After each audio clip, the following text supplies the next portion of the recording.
Hi guys, I'm the Lag Doctor Clay Ballard, and today we're going to talk about hip acceleration. Now, there's a lot of companies out there that are promoting the faster you can turn your hips, the faster you can swing, and the farther you can hit the ball. Now, this is true, but it's only half the truth. The part they don't tell you is the faster that you decelerate your hips, the farther you can hit the ball and the more clubhead speed you can get. So how could that be possible? How could you have the faster you can accelerate and the faster you can decelerate, the farther you can hit the ball? It doesn't make any sense. Well, I'm going to show you exactly how that works in some of the game's greatest players and fastest hip spinners to put this myth to rest once and for all.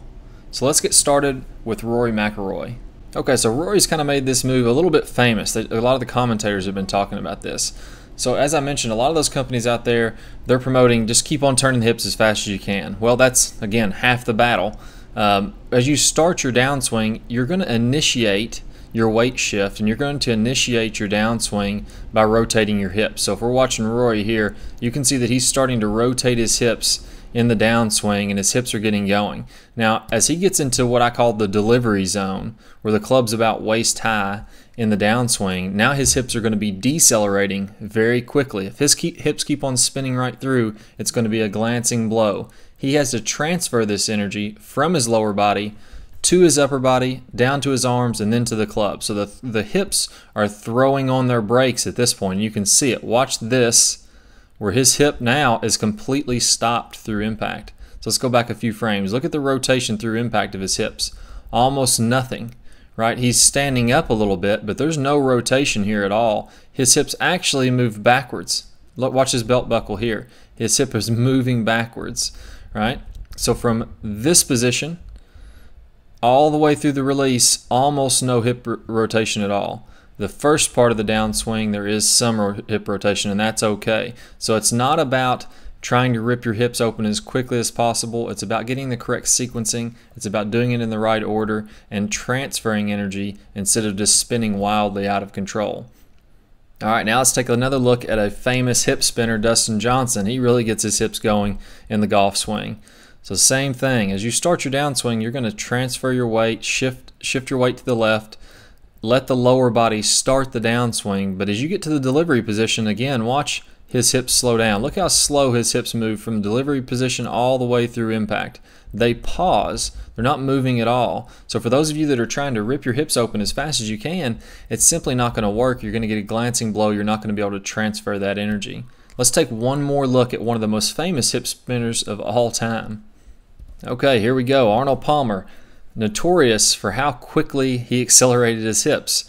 Well, you'll notice here the same thing. Yes, he does accelerate his hips pretty quickly to start the downswing, but we'll also notice same position, delivery position through impact, the hips are not moving at all. His hips stop dead in their tracks, just like Dustin Johnson, just like Rory McIlroy, just like all the other guys on the PGA Tour. So these three players that we went over, notorious for their fast hip rotation, actually have some of the slowest hips through impact. So it's not about just rotating as fast as you can, it's about how well you can slow down and how well you can transfer that energy up the kinetic chain and deliver it into the club head. Okay, so for those of you that are joining us on YouTube, what I'm going to do is I'm going to attach a link over here to the right side of your screen.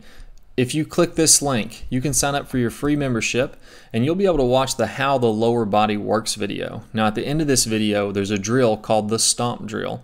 Now this drill is going to help you to naturally sequence your body, and it's going to do it without you even having to think about it. You just do the drill. It's going to help you to start with your lower body and then drive your left heel into the ground so that you can slow your lower body and release the club to get the maximum amount of club head speed into the club head instead of just spinning out wildly. So take advantage of this opportunity to try this drill out and start hitting the ball farther and farther tomorrow. It helped me to increase my club head speed from about 113 miles an hour before doing this drill to about 127 miles an hour while doing this drill. That's some serious gains in club head speed that's going to relate in a lot of yardage. So good luck to you, good luck with your golf game, and good luck with your club head speed. Now it's time to take action. Don't let another year pass and still be frustrated with your golf game. This is your year to beat all of your friends. Go to the description below and click the link to sign up for your free membership. It will never cost you a dime, and you'll receive over 2.5 hours of detailed, eye-opening video lessons. Plus, you will be able to see the remainder of this video, only available if you click the link on this particular video. Be the first of your friends to join our 40,000 plus free members.